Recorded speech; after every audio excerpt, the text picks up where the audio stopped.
तो सबसे पहले देखो स्लॉट 1 है, मॉर्निंग में आप उठ गए 7 साढ़े 7 बजे, जब भी आप उठते हो उसके अकॉर्डिंग आप उठ गए, तो आप 8 बजे से भी अगर पढ़ने बैठ रहे हो तो आप 8 से 10 2 घंटा तो पढ़ ही सकते हो।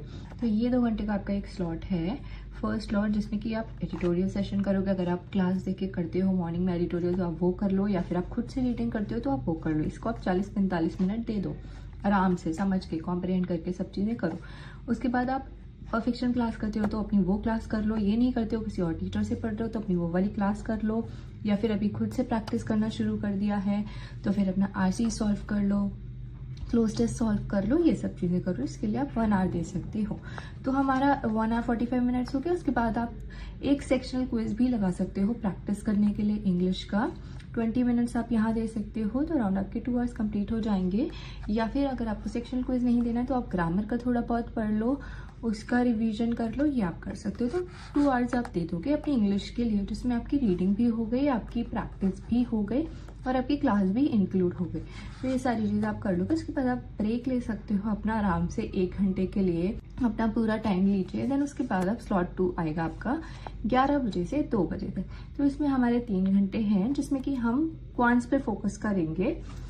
तो अगर, और ज़रूरी नहीं है कि आपको जैसे मैंने बताया है सेम करना है। अगर आपको क्वांट्स ज़्यादा डिफिकल्ट लगती है तो आप क्वांट्स को पहले कर सकते हो, इंग्लिश को बाद में कर सकते हो, बट आप फिर उसके अकॉर्डिंग टाइम अपना मैनेज करो। तो आप अर्थमेटिक कर लीजिए क्लास, अगर अभी प्री लेवल पे हैं तो प्री की क्लास कर लीजिए, और अगर मेंस पढ़ना शुरू कर दिया है तो मेंस की एक क्लास कर लीजिए। तो इस तरह से आप अपना 1-1.5 घंटा क्लास में दे दीजिए। उसके बाद आप DI सेट कर लीजिए 3 से 4 प्री लेवल के, अगर मेंस कर रहे हैं तो 1 कर लीजिए, और 1 लाइनर्स की थोड़ी प्रैक्टिस कर लीजिए। सारी चीज़ें आपकी इंक्लूड हो जाएंगी। तो ऐसे करके कर सकते हो। कभी आपको लग रहा है कि मुझे क्वांट्स में अर्थमेटिक का ज़्यादा करना, तो आप 2 क्लासेस कर लो, पूरे 3 घंटे अर्थमेटिक की क्लास करने में, थोड़ी सी प्रैक्टिस करने में दे दो। फिर ये दोनों चीज़ें आप कहीं और मैनेज कर लो, टाइम बचता है जहाँ पर भी, वहाँ ऐसे करके कर सकते हो। एग्जैक्ट डिट्टो ऐसे फॉलो करना है नहीं है, बट आपको धीरे धीरे मैनेज करनी पड़ेंगे। ये सिर्फ एक आपको मैं आइडिया दे रही हूँ कि इस तरीके से किया जा सकता है। देन आपका स्लॉट 3 आता है 3 PM to 5 PM। वहाँ पे 2 PM तक था, हमने ब्रेक ले लिया, अपना लंच किया, थोड़ा रेस्ट किया। देन 3 to 5 PM 2 आवर्स का एक और स्लॉट है, जिसमें कि आप प्रैक्टिस के लिए एक प्रीलिम का मॉक लगा सकते हैं। 1 आवर आपका वहाँ जाएगा। मॉक लगा लिया, एनालिसिस इसकी बाद में करेंगे, पहले मॉक लगा दिया और देख लिया। देन आप या तो बैंकिंग अवेयरनेस कर लो, अगर अभी आपने वो शुरू नहीं किया है। अगर वो हो चुका है तो आप डेली सी अगर शुरू कर चुके हैं तो वो करिए। अगर अभी आपने ये स्टार्ट नहीं किया है तो जो आपने प्रीवियस डे मॉक लगाया था उसकी एनालिसिस कर लीजिए, या फिर कुछ भी आप कर सकते हैं अपना मिसलेनियस, या फिर जैसे कि ये 1 लाइनर्स आपने नहीं किए तो यहाँ पे आप वो मैनेज कर लीजिए। तो ऐसे करके 2 घंटे आप और पढ़ाई को दे दीजिए। यहाँ तक आपका इवनिंग हो चुकी है एंड हमने काफ़ी ज़्यादा टाइम पढ़ लिया है। 3, 2, 5 और 2, 7 आपने 7 आवर्स स्टडी कर ली है, और आपको लगेगा भी कि हाँ आपने अपना टाइम यूजफुल बनाया है और अच्छे से पढ़ाई करी है। तो यहाँ तक आपका होगा। उसके बाद अपना ब्रेक लीजिए, इवनिंग में कोई एक्टिविटी करनी है, कहीं घूमना फिरना है, वो सब आप कर सकते हैं। नेक्स्ट आपका है 4th slot 6 PM to 8 PM, जिसमें कि हम रीजनिंग करने वाले हैं। तो अगर अभी आपके टॉपिक कंप्लीट नहीं हुए हैं तो आप कोई भी टॉपिक की क्लास कर लीजिए, या फिर ऑलरेडी टॉपिक हो गए हैं तो आप सेक्शनल क्विज भी लगा सकते हैं, अपना टाइम वहाँ यूज़ कर सकते हैं, या प्रैक्टिस कर सकते हैं PDF के थ्रू। तो यहाँ आप आधा घंटा दे सकते हैं बहुत आराम से। एंड देन आप पजल की क्लास कर सकते हैं। अगर किसी को क्लास के साथ प्रैक्टिस करना अच्छा लगता है तो वो ये कर सकता है, 1 से 1.5 घंटे बहुत आराम से पजल्स की क्लासेस कर सकते हैं। 2 क्लासेस तो निपटा ही सकते हैं। या फिर अगर PDF से सॉल्व करना अच्छा लगता है तो 10 से 15 पजल सॉल्व कर लीजिए प्री लेवल के। अगर मेंस करना शुरू कर दिया है तो एटलीस्ट 2 पजल सॉल्व करने का ट्राई करिए। तो ऐसे करके आप इंक्लूड कर सकते हैं, अपने अकॉर्डिंग इसको मॉडिफाई कर सकते हैं। 8 PM तक आपका हो गया है। अब आप डिनर करेंगे, फैमिली के साथ टाइम स्पेंड करेंगे, अपना जो भी करना है करिए आराम से।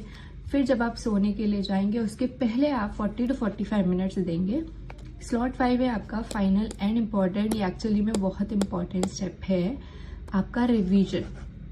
तो आप 40 से 45 मिनट दीजिए, रिवाइज कीजिए चीज़ों को जो भी हमने पूरे दिन में पढ़ा है। अब यहाँ पे मैंने एग्जाम्पल के लिए कुछ चीज़ें लिख दी हैं, ज़रूरी नहीं है आप यही रिवीजन करेंगे, बट जो आपने उस दिन में किया है उसके अकॉर्डिंग आप रिवाइज करिए। सुबह आपने एडिटोरियल किया था तो आपकी वो कैब उसमें मिली होगी आपको, आप वो रीड कर लीजिए, रिवीजन कर लीजिए। करंट अफेयर्स की अगर क्लास करी है तो उसकी PDF रिवीजन कर लीजिए। देख लीजिए एक बार। अरिथमेटिक का कुछ नया सीखा है तो उस पर एक बार नज़र मार लीजिए, 10-15 मिनट क्या सीखा था, कैसे था, कैसे क्या चीज़ें सॉल्व हुई थी, वो रिवीजन कर लीजिए। या फिर जो भी आपने उस दिन में नया सीखा है उसको रिवाइज कर लीजिए। तो जो भी हमने दिन भर में पढ़ा है एक बार उसको सोचिए, आपने क्या क्या पढ़ा था, क्या क्या सीखा था, थोड़ी सी चीज़ें रिकॉल करिए and you are done for the day. इसमें हमने इंग्लिश कवर करी है बिल्कुल, जिसमें कि रीडिंग भी आई है, प्रैक्टिस भी आई है, क्लास भी आई है, पॉइंट्स भी हमने कवर करी है, रीजनिंग भी हमने कवर करी है और जनरल अवेयरनेस के लिए भी हमने कवर करा है, हमारा मॉक भी हमने इंक्लूड कर लिया है। तो ऑलमोस्ट सारी चीज़ें हमने कर ली हैं, रिवीजन भी हमने ऐड कर लिया है। तो हाँ, सब कुछ कवर किया है। और ये जो है 9 आवर का शेड्यूल है मैंने जो बनाया है। कोई फुल टाइम सिर्फ प्रिपरेशन कर रहा है तो उसको 10 आवर तक खींच सकता है बहुत आराम से। और कोई अगर जॉब के साथ कर रहा है प्रिपरेशन तो वो इसमें से टाइम मैनेज करके 5-6 आवर्स दे सकता है। तो इसमें सब कुछ ही इंक्लूड हो जाएगा, आप देख सकते हैं। अगर आपको चाहिए इसका PDF या ये फ़ोटो चाहिए तो बता दीजिए, मैं भेज दूँगी टेलीग्राम में।